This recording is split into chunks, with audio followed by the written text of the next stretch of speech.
This is Judiciary Thursday. Today, the 4th day of November 2021. We have decided that, every Thursday we'll be talking about pursuit of justice and the delivery of justice and the swift delivery of justice.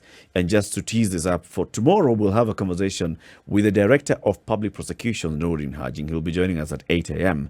to talk about the role the Director of Public Prosecutions plays in this delivery of justice. And presently there has been some sort of turf wars or supremacy battles between him and other actors in the justice sector.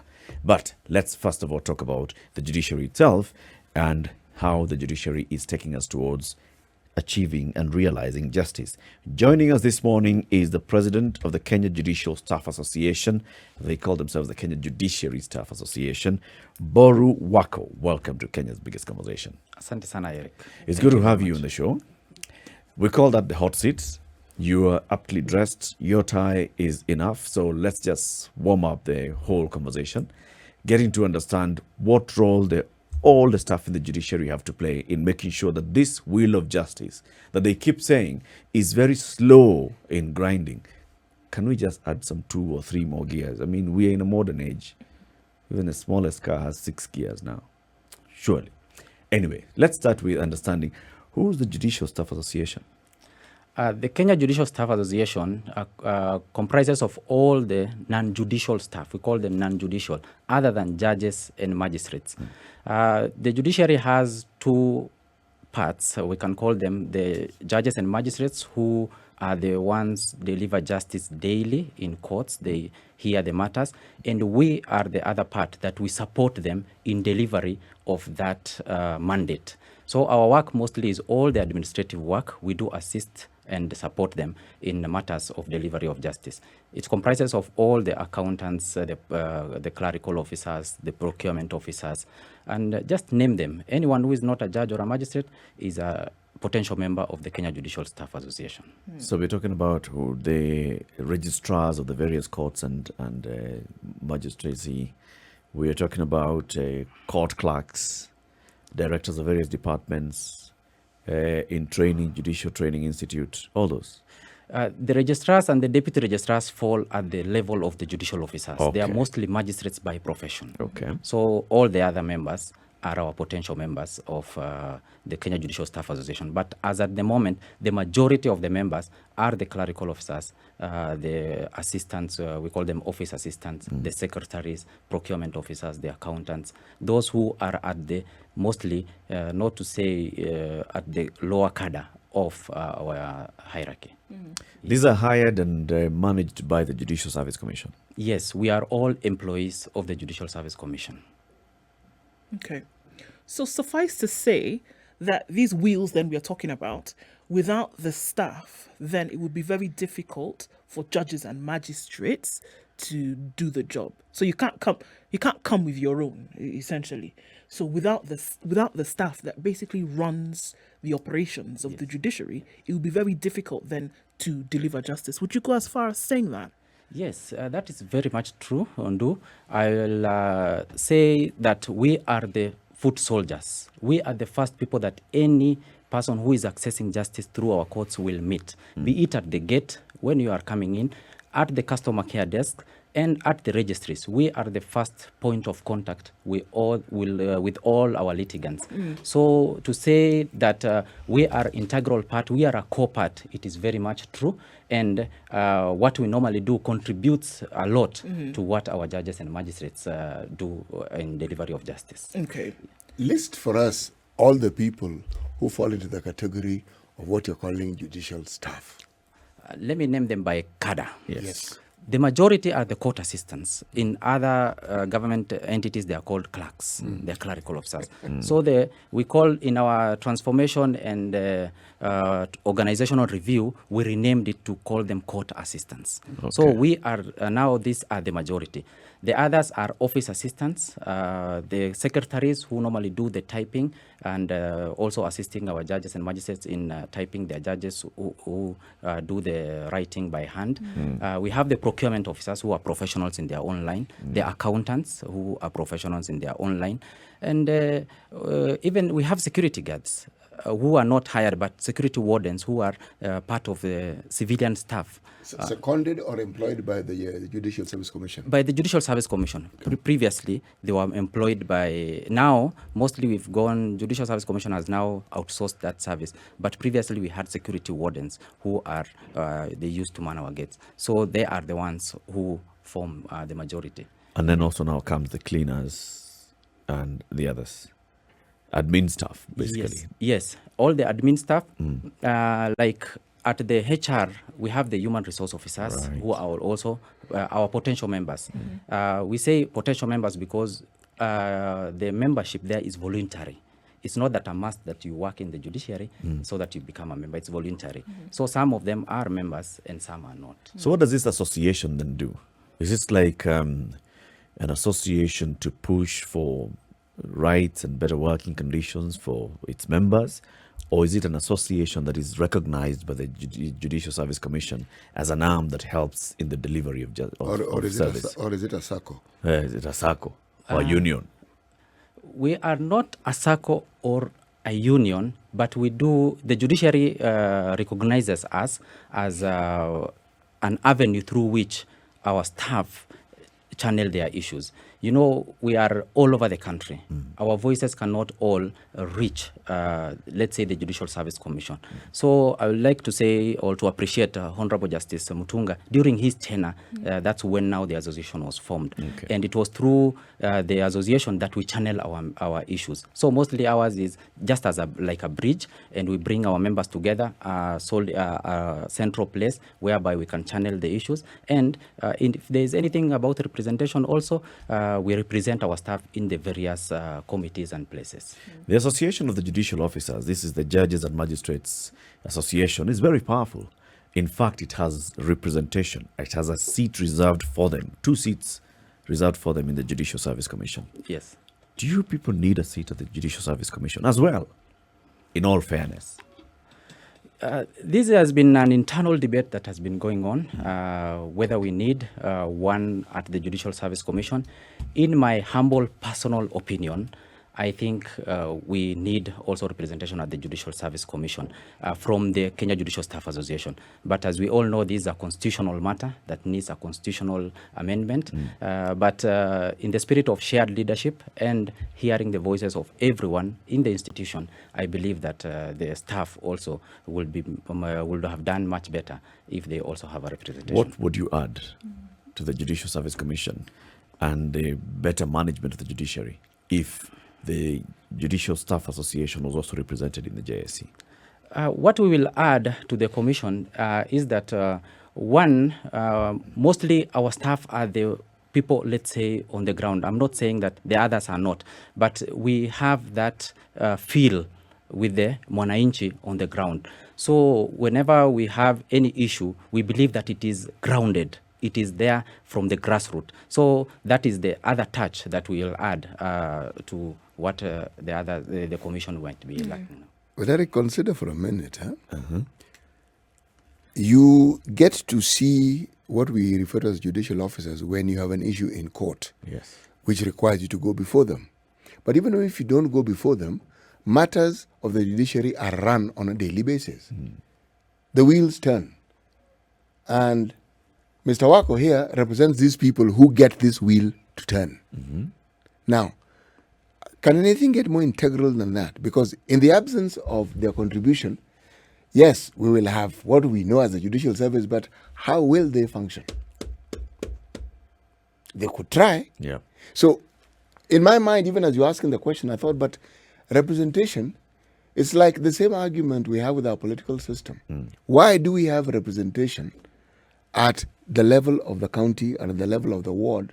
Why do we have representation? The reason why we have representation is because of that understanding that certain levels, the voice of the so-called mwananchi, who forms the foundational basis of this thing that we call a government, would never actually be heard.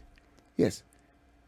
Look at associations, let's say, for instance, in the health world, in the medical world, all right?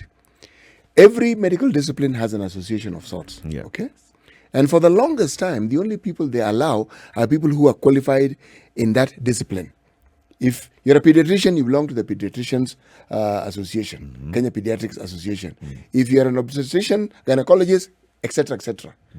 Now, are we saying that these doctors are the only people who actually make that discipline function? The answer is no. Like, I know of only the Kenya Pediatrics Association, I know, who allowed other people who work in that space to become members, even if they're not medical doctors. They're the only ones whom I know. Maybe others have done it, but I don't. Why do I find this, should we say, amazing? It's because of the recognition that, actually, to be a member, if you work in that space, you have every right to be a member. So I'm using that same argument to say that so long as they're working in that judicial space, they should be on the Judicial Service Commission. By all means, they ought to be. They ought to have a representation. By all means. They need to have their voice heard. I think this is, well, I know that you said this, and you're right. I mean, it's a constitutional issue. Yes. So this is a conversation that needs to happen elsewhere. But I guess, and this is our feeling, and you see CT is also supporting this, it's a conversation that needs to be started by you so we can all understand this is what we do. And if we get our presence felt and our voices heard, and in the decision-making table of how we are running this institution called the judiciary, our representation is also important. To echo that also, it is, for start even being here today is a first for even judiciary staff and also for myself. Previously, we are, as a government part or judiciary, there's that bit of appearing or information and also being on, at least in touch with media. Yes. There's that restriction. Yeah. But today marks now something different. The judiciary staff have been given an opportunity to come and talk to the members of the public to explain about ourselves. And also, in the spirit of shared leadership, the Chief Justice, Honorable Justice Madam Koome, appointed me to the highest to the highest body in the judiciary. That's Judiciary Leadership and Management Team. That body comprises of all the leaders. That is also a first. I believe that if we go in this same way, we will get where we want to be. It's interesting that you say that, because then you're now dealing with, since you've been in this position, you've seen a number of Chief Justices come through, right? Now with this, do you see that it's opening up for you to be able to work in a different manner? And how then is that linked to what she is hoping to be, greater access to justice? Do you see the link then between the two in the way in which things are working within the system to the way Kenyans will be able to access justice? Do you see that change? And do you see that the link then can be created between the two? Yes, I do. I think for me, as the president of the Kenya Judicial Staff Association, it is a very great opportune time to have come on board. We did our elections in May. That's when I came on board. We were sworn in June. And just shortly after, Honorable Justice Martha came in. So it was an opportune time for me to start my tenure alongside the current Chief Justice. But I've been a member of KJSA there before. I've seen how we've been. We've had our highs and lows during those periods. But at this moment, I can promise my colleagues and our members that we are now at a place now we can take off. We have all the goodwill from the Chief Justice. Having participated in several meetings as a member of the Judicial, the Leadership and Management Team, I can promise that our voice is being heard. Okay. Yes. What challenges did you face previously, and then what has been or what is being provided currently that will then allow you to be able to do your job better, which I'm assuming then would allow the delivery of justice as a whole then to be seen? The greatest takeaway that I will say is membership of being a member or the staff having a representative at that level. To me, that one is the greatest opportunity for us, whereby we can give our views, we can give our ideas, and give ways in which we think the judiciary can change its policies. To me, membership of that Judiciary Leadership and Management Team is the biggest opportunity and reward. Individually, you as Boru Wako, in addition to being a president of the Judicial Staff Association, yes. In which of these cadres do you fall?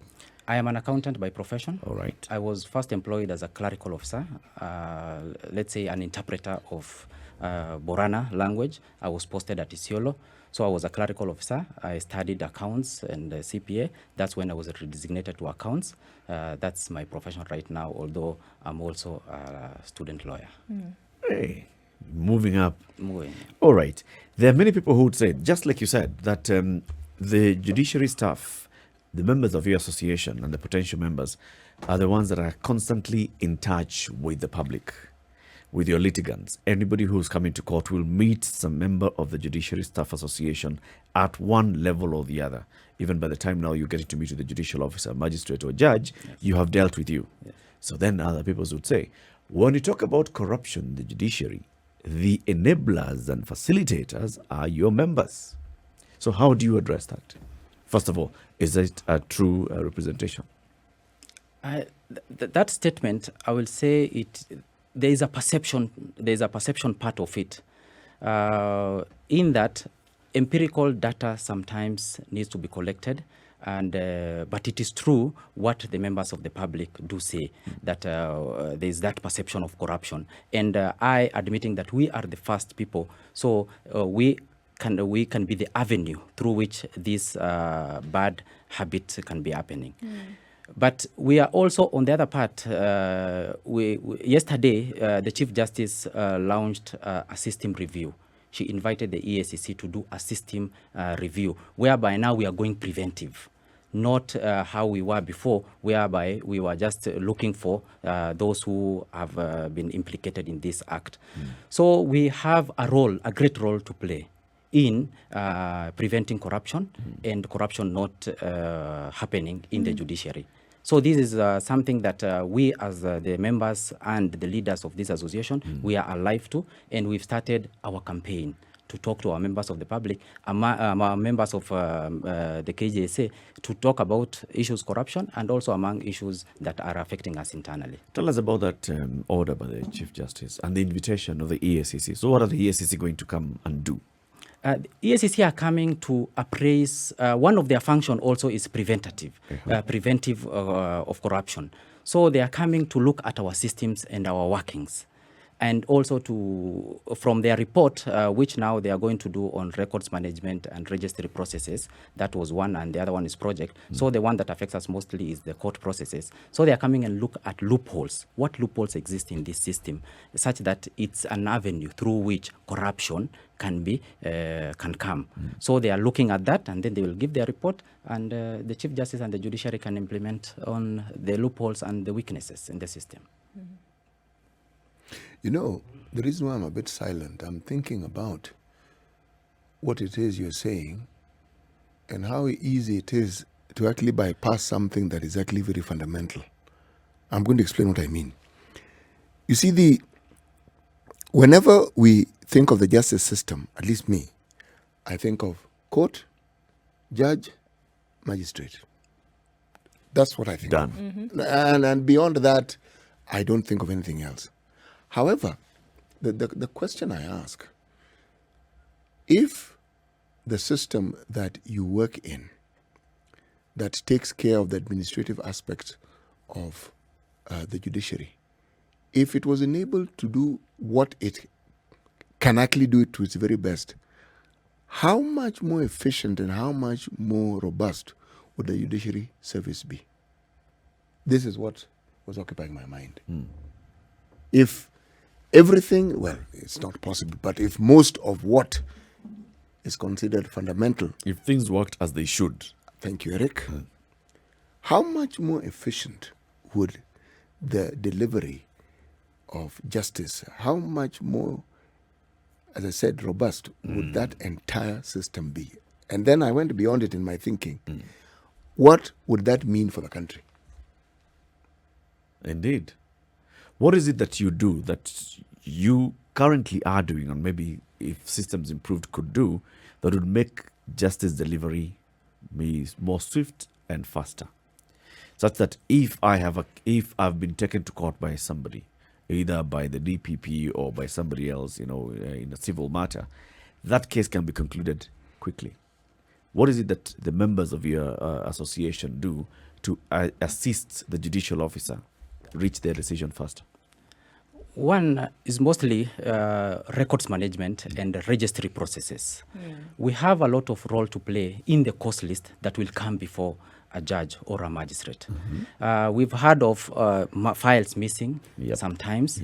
We've heard of issues whereby a file in the course list is not before the judge or the magistrate. These are all what I and my colleagues, we normally do. So in the registries, if given all that we require in our workings, I assure you that the registry processes all shall be aligned, and all the files and issues that need to be addressed by that judge or magistrate within that day, all will be available for them to dispense justice.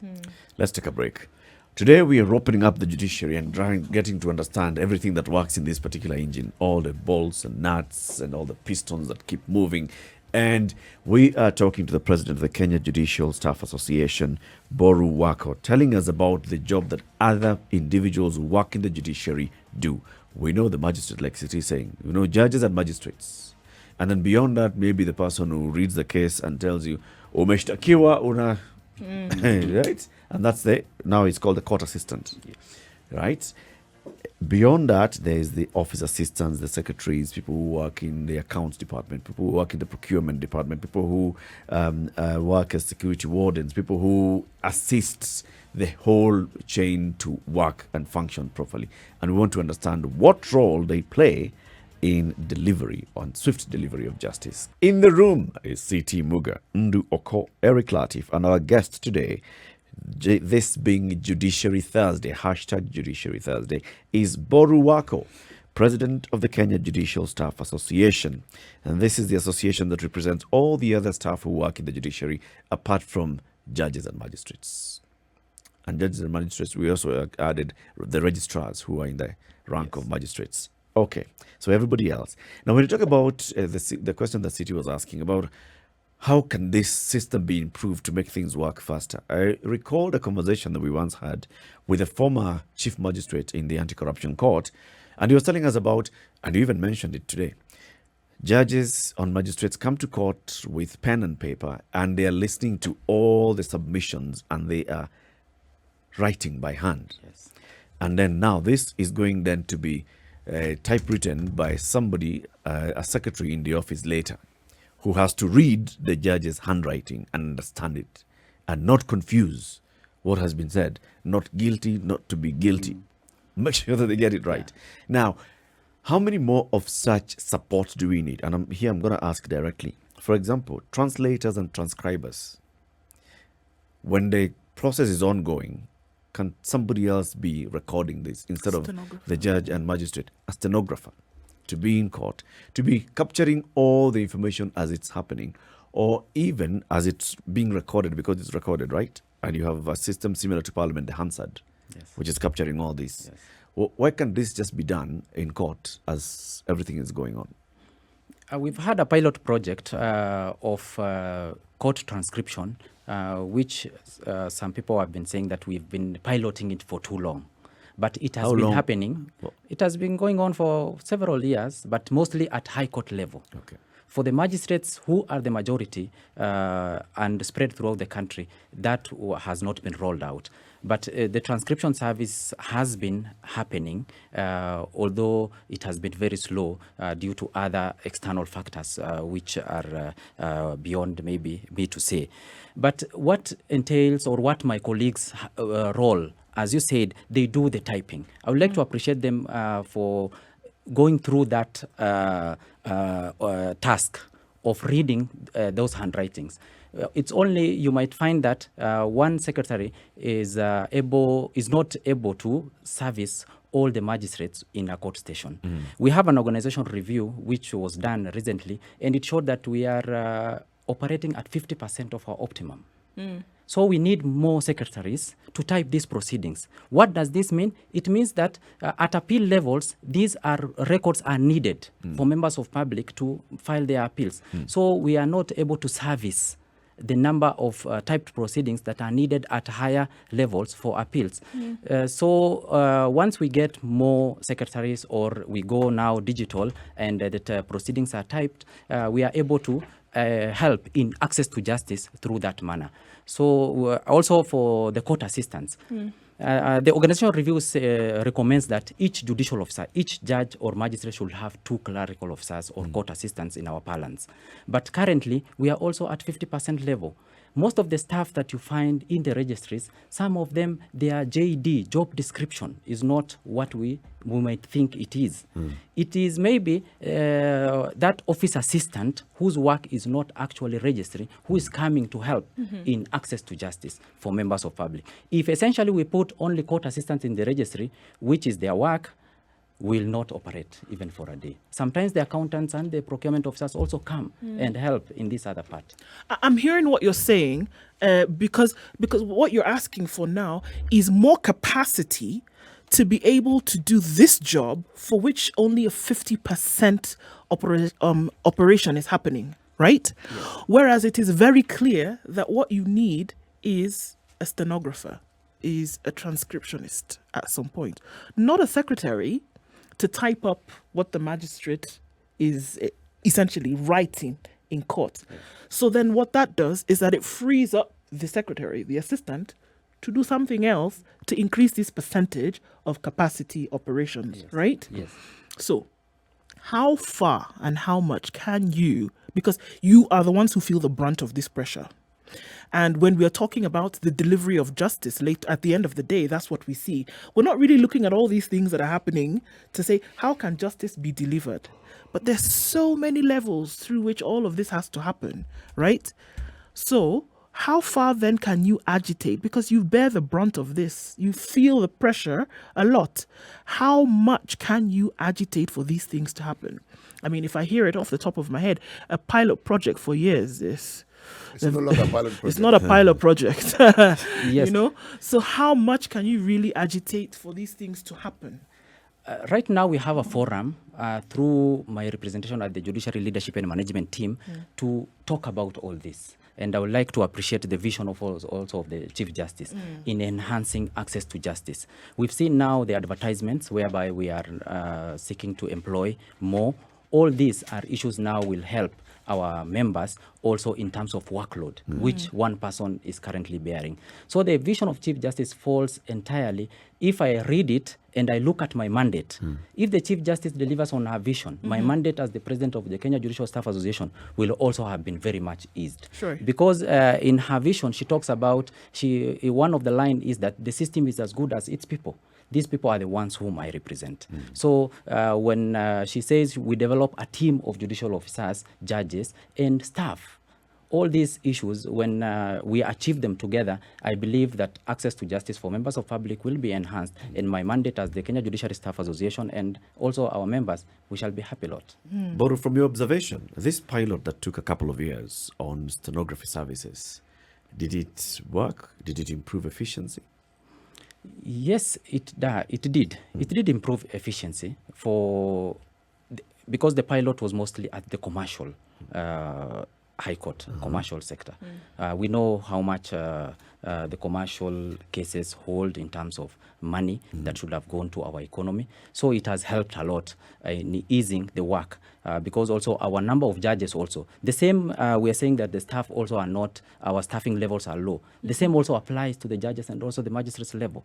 It's still low. So it has also helped them in being able to churn out or to finish more matters and also ready records after the matter has been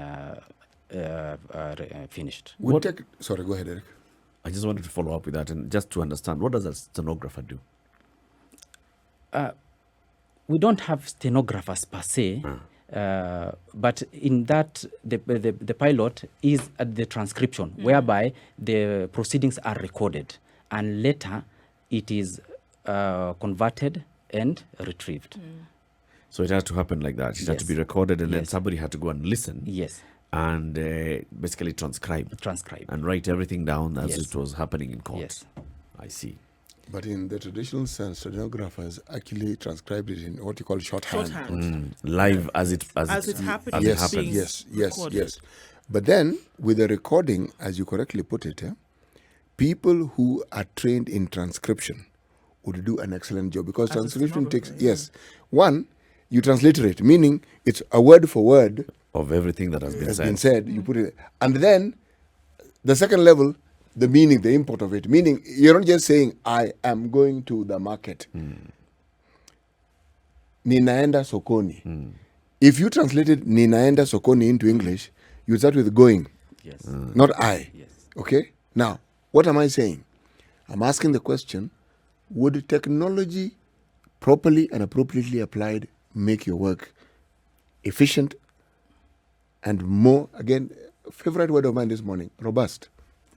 I think still human intervention cannot be avoided, because all this, even after that record has been retrieved in writing, it must be proofread. So the proofreading is also one of the functions and responsibilities of the court assistants.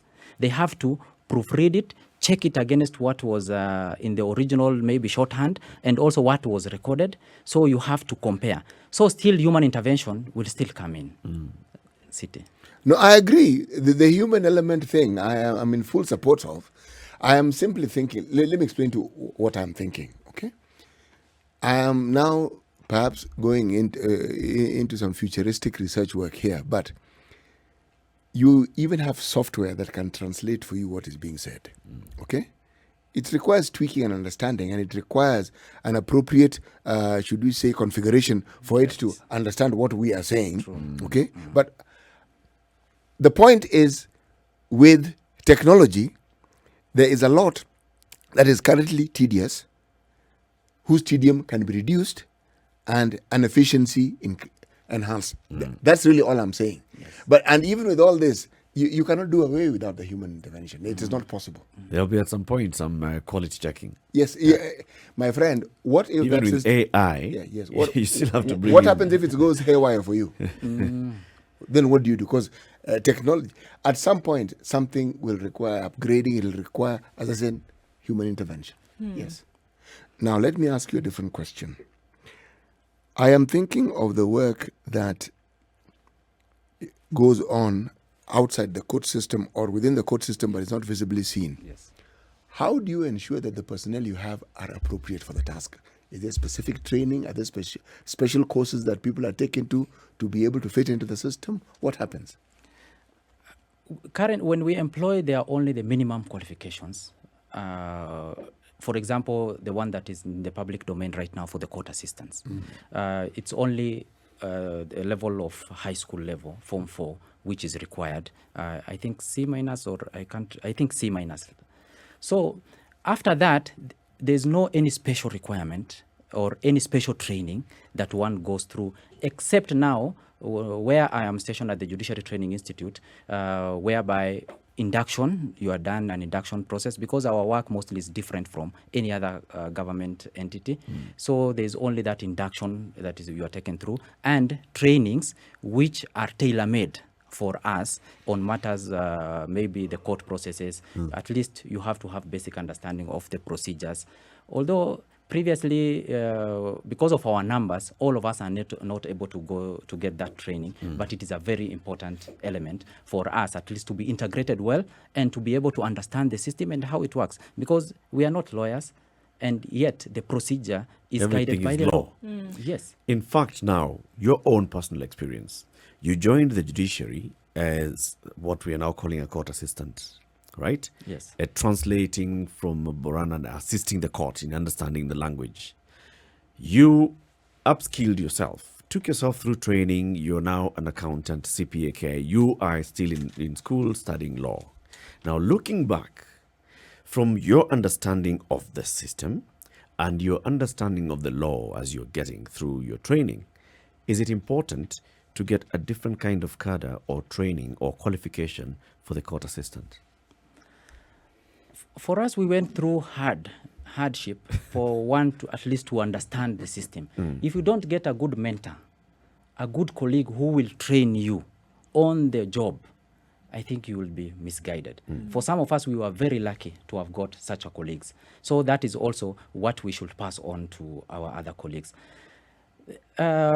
I think the training should be in-house, such that if we take with the minimum requirement, once you come, we employ as judiciary, we train our people on those matters. So the minimum qualification to me, it's okay. Now the other burden is on our administration and the commission, at least to make us fit for that purpose. So what happens at the Judicial Training Institute? Who's trained there, and what are they trained on? Judiciary Training Institute is we do a delegated function of the Judicial Service Commission. The Judicial Service Commission, as per the Constitution, are the ones with the mandate and responsibility of training and capacity building of judges, judicial officers who are magistrates, and the staff. Our mandate, as per now, which we have been given by the Commission, is to train judges and magistrates. The staff training is housed at the Human Resource Directorate. So at the Judicial Training Institute, our matters or our day-to-day work is training of judges and magistrates on legal matters coming up, or new jurisprudence and emerging issues in law. Okay. Is there a need, and this is also following up from conversations that we've had with judges and magistrates, is there a need for researchers to be assigned to judicial officers? And this I'm going to explain. So a magistrate or a judge has sat in court and listened to a case, has listened to all the arguments being presented to them, and they've retreated to their chambers to consider and deliver their verdicts. Now, they will be looking at case law. They'll be looking at what has been said before. They'll be looking at everything else. And they're doing all this by themselves. Is there a need for them to actually have trained people who are trained to help them with this research? Yes. Or do those exist? We don't. Currently, they don't, not all. There are certain levels, let's say Court of Appeal and Supreme Court, who at least have the researchers available to them. Some of the judges also don't have. So at the magistracy level, I can barely say that a magistrate has a researcher. But ideally, each judge and magistrate should have a researcher who will assist them in researching. You can imagine they also hear these matters. Once they retreat, they also go and do research at night. Over the weekends, they do research and writing. So that's why sometimes it's called that their life is throughout. We are working every day and every time. The same applies also to my colleagues in the other staff levels. Currently now with the court tracking system, we also work even during weekend, even once you are at home. That's why it has enabled us at least to operate during this COVID period. Right. So, do you think, from what you see, I mean, obviously you've been able to, as we talk, look at the different challenges that you've faced over time and look how things now could be changing. Do you think that as from what you're seeing, from what has been delivered in terms of a mandate of the current Chief Justice, do you think that things then are going to improve? Very much. I'm very, very hopeful. Not because I sit at that level, but I also have interacted with the Chief Justice and also with the team from other directorates. We've had several meetings as the association with the directors of human resource, who are very integral. So we are very much hopeful, and we see, having read the vision of the Chief Justice, it is an opportune time for us, at least, to make the change, even at our levels. One word that she has been telling us is that be the Chief Justice in your own space. So whoever, that colleague of mine who is working in Lodwar Law Court is the Chief Justice. What he or she does is the responsibility of the Chief Justice. To me, for her, in her shared leadership, delegating it to all of us at all levels, to me, that is a place for us at least to feel that the Chief Justice feels us and will give us all the tools that will help us in delivering this mandate.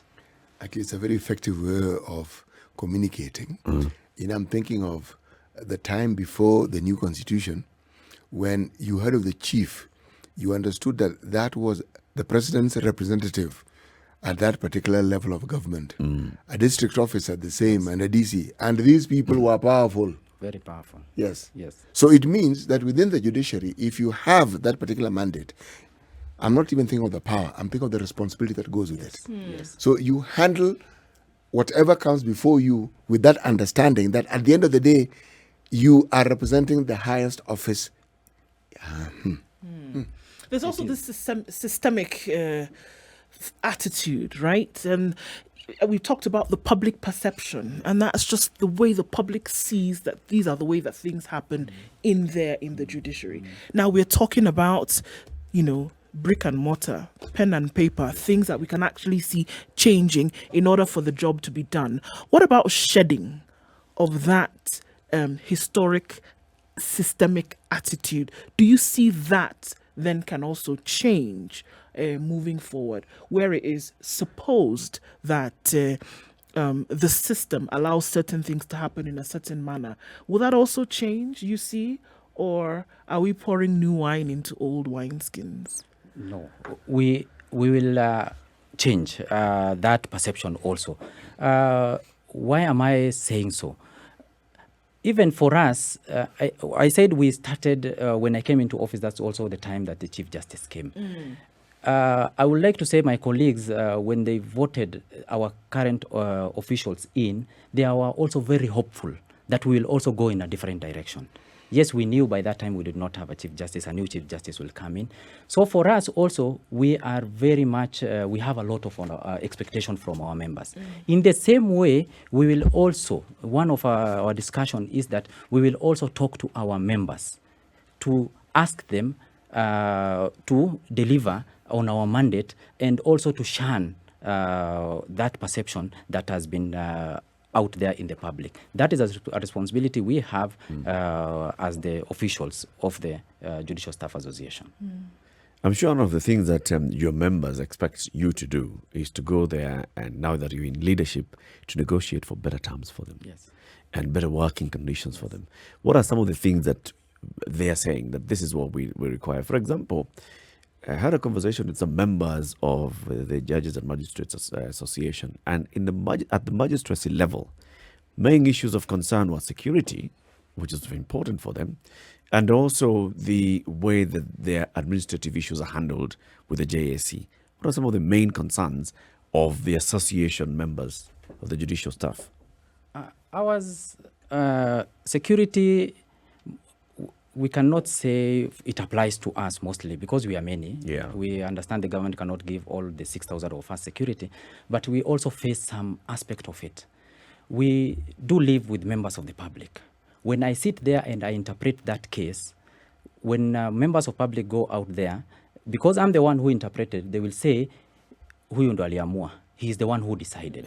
So with all that risks also in the public, we still manage at least to do our daily work. What our members mostly require is, one is involvement, like now which is happening. We cannot avoid to say salaries and perks and job promotions and movements up, yeah, or live issues, which any association will always want for its members. So these are some of the few issues that my members also will want or will require. The others is training, matters of training. I really liked what Professor Olive Mugenda spoke when we launched our institute or our offices the other day. She's the chair of that committee on learning and development. She said that our training institute, which now will shortly be named Academy, should be holistic. Not that the staff training should be housed somewhere else. It should also be moved here. That is something coming from her, which is very positive to me, and also issues of training, such that our staff members also can access trainings and self-development also. You know, it's amazing what it is that somebody who not only has a vision but has the will can actually achieve. Do you actually believe that in the time that you will be in the judiciary that all these changes that we're talking about will actually come to pass? Yes, they will. I was employed in the year 2006 now as a person, before the Constitution 2010.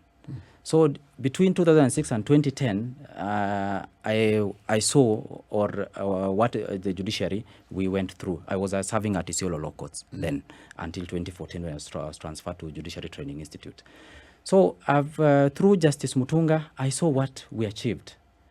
through the transformation and transformation framework under Justice Maraga, and now under Chief Justice Martha Koome. So I believe, having gone through all that, I believe that we can achieve a lot and change can really happen. That's a positive way, and that's a good place for us to conclude the conversation. Thank you very much for joining us today, Boru. Boru Wako is the president of the Kenya Judicial Staff Association. We've been having a conversation about what the judicial staff can do as core actors in the delivery of justice in the country. And it's been an interesting conversation. Come again soon. Asante sana.